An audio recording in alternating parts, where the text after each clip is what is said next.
কিসের সুন্নি? এটা একটা ভণ্ড। আর যারা সুন্নির ধ্বজাধারী, 3 দিন আগে দেখেছেন আমার তাহেরি ভাই পুলিশ দেখে পালিয়েছে। এটা যে ভণ্ড, ফতোয়া দেওয়া লাগবে, ফতোয়া ছাড়াই ভণ্ড।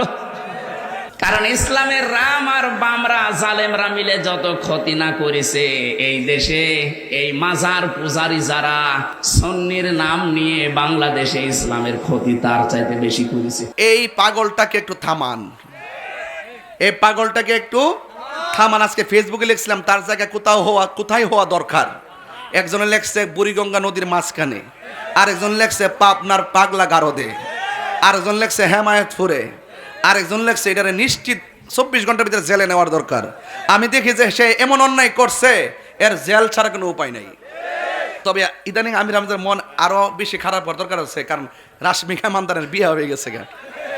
এলাকায় দেখছি যে অনেক পোলামান লেখতেছে, কানতাছে, বিভিন্ন এডিট মেডিট করছে, বুঝতে পারছি আমি। আরে বেটা বিয়া, মন খারাপ করিস না বাবা, বুঝছ না?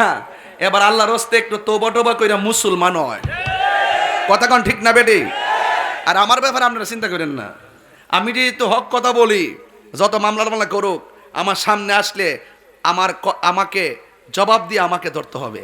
এটা আমি পরিষ্কার কথা বলছি। আমি যেহেতু চুরি করি নাই, দুর্নীতি করি নাই, ডাকাতি করি নাই, চাঁদাবাজি করি নাই, অলির মাজারে আক্রমণ করি নাই, নবীর বিরুদ্ধে কথা বলি নাই, শরীয়তের বাহিরে কথা বলি নাই, নবীর আকীদার বিরুদ্ধাচরণ করি নাই। সুতরাং আমার বিরুদ্ধে কেউ মামলা দিলেই আমাকে ধরে নিয়ে যাবেন, আমি রাজি আছি। তবে আমি যে অপরাধ করছি তার প্রমাণ দিয়ে আমার হাতে হাত করা লাগাতে হবে।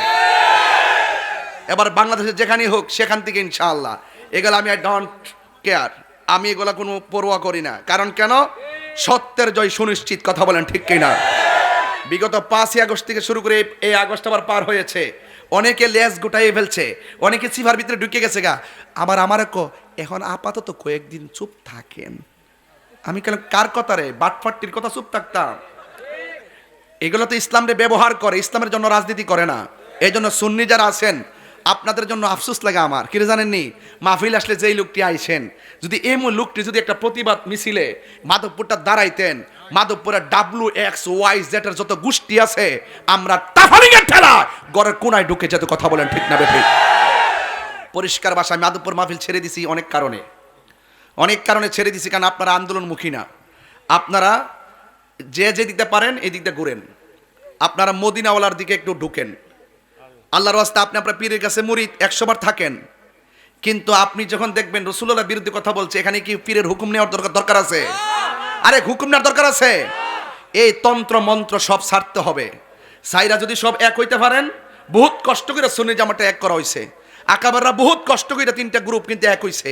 আল্লাহর ওয়াস্তে আমাদের কোনো তন্ত্র মন্ত্রের জন্য বিভাজন আর সৃষ্টি না হয়। যারা বিভাজন সৃষ্টি করবে মাধবপুরের জমিনে, প্রয়োজনে তাদের পায়ে গিয়ে ধরবো। আল্লাহর ওয়াস্তে বাবারা আর বিভাজন করেন না, এক হয়ে গেছি, আজীবন পর্যন্ত আমরা এক থাকতে চাই। কারণ যখন 90টা মাজারের ভিতরে ভাঙচুর শুরু করছে, আগামীকাল যে আপনারটা ভাঙবে না তার গ্যারান্টি কি? এখনো বুঝেন না? ও আমারটা অসুবিধা নেই, তাহিরির নামে মামলা হয়েছে, আমি তো ভালো আছি। ও বাংলা তো শাহপুরানের মাজারে না ভাঙছে, আমারটা কি কিছু করছে না?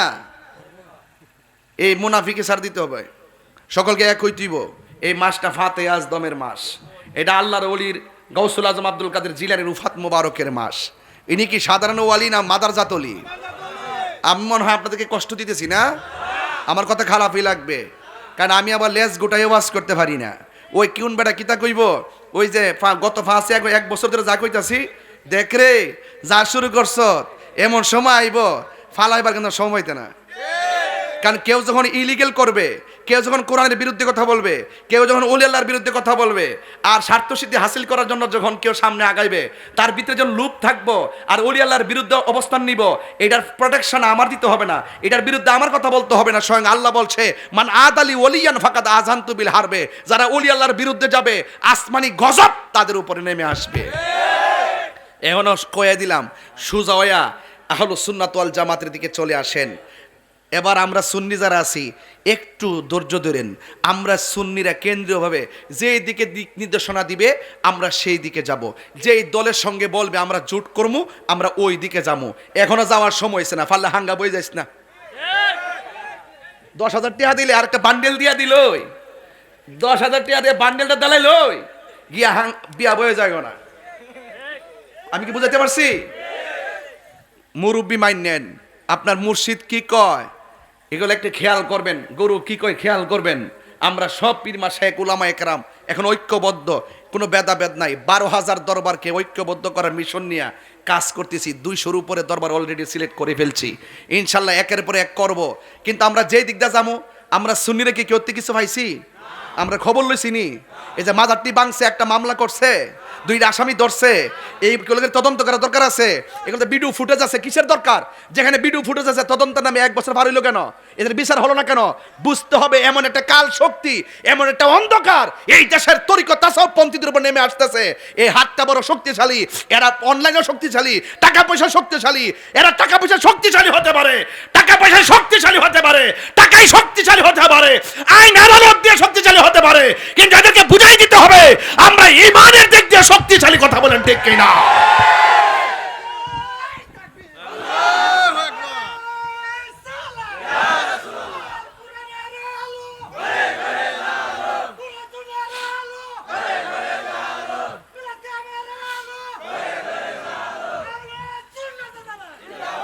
বুঝতে আমার কথা কি রাগ করেছেন আপনারা?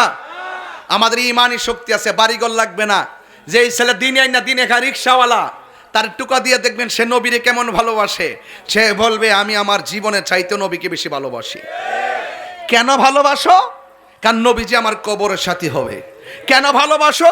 নবী আমার হাসরের ময়দানে সুপারিশ করবে। কেন ভালোবাসো? নবী আমার জন্য কাঁদে। কেন ভালোবাসো? নবী আমাদের জন্য আল্লাহর কাছে ফরিয়াদ করবে। সুবহানাল্লাহ বলবেন না? তাহলে সেই কথাগুলো যদি বুঝতে চান, এখন বেলায়েতের যুগ, কথা বলেন ঠিক কিনা? এই বেলায়েতের যুগে আমরা সবাই ওলি আল্লাহদের চরণে থাকতে চাই কি চাই না? আরো বড় করে চাই কি চাই না? আমি অনেক কথা বলে ফেলেছি, এই কথাগুলো যদি আমি না বলতাম এখন ওয়াজের ভিতরে হুট করে বলতে পারতাম না, যেহেতু আমি একটা ঘটনায় ঢুকবো। আপনারা কি কষ্ট পেয়েছেন? যে যে আমলে যে কথাগুলো আমরা শুনতেছি এগুলাকে আগে শুনছেন আপনারা? একটা কথা বলি আব্বা, বাবা একটা কথা বলি, আপনার বয়স কত বাজান? প্রায় 70। আচ্ছা, আর একটু বেশি হইব, 70 ধরেন। আচ্ছা বাজান, 70 বছরের ভিতরে আপনি দেখছেন কোন মুসলমানরে কবর দেওয়ার পরে কবর থেকে তুইল্লা লাশের গায়ে আগুন ধরাইছে? আপনি বুঝেন না কি দেখতেছেন রংটা? এই আমলটাতে এগুলো দেখছি। 70 বছর ইতিহাস না, ওই 1500 বছর আগের থেকে আবু জাহেলরা যে নবীর এত কষ্ট দিছে, এরপরে কইছে না যে কবর থেকে তুললে গায়ে আগুন লাগাই দাও। একবার বন্ড ছিল কিনা কি ছিল না ছিল, দুনিয়া জিন্দা অবস্থা দল্লা না কিনলে গা, মরার পরে বিচারা দায়িত্ব তোমার না, মরার পরে আমার আল্লাহর কাছে হিসাব নিকাশ। কথা বলেন ঠিক কিনা? দুনিয়াকে নবীরে যা আমি রামজা যে নবীর বিরুদ্ধে নবীরে সাংবাদিক হইছে, আমি আবেদন করছি তাকে গ্রেফতার করার জন্য, আমি আবেদন করছি তাকে ক্ষমা চাওয়ার জন্য। এখন যদি সে যদি মইরা জায়গা, তারিখে আমি এই অপরাধী তার কবর থেকে তুলে আগুন ধরাই দেবো? এই সংস্কৃতি ভালো না। এখন দেখেন বাংলাদেশটা কোথায় গিয়া পৌঁছতেছে। দেখেন সমস্যা তো এক জায়গাত না, সমস্যা অনেক জায়গাত। কথা বলেন ঠিক না বেঠিক?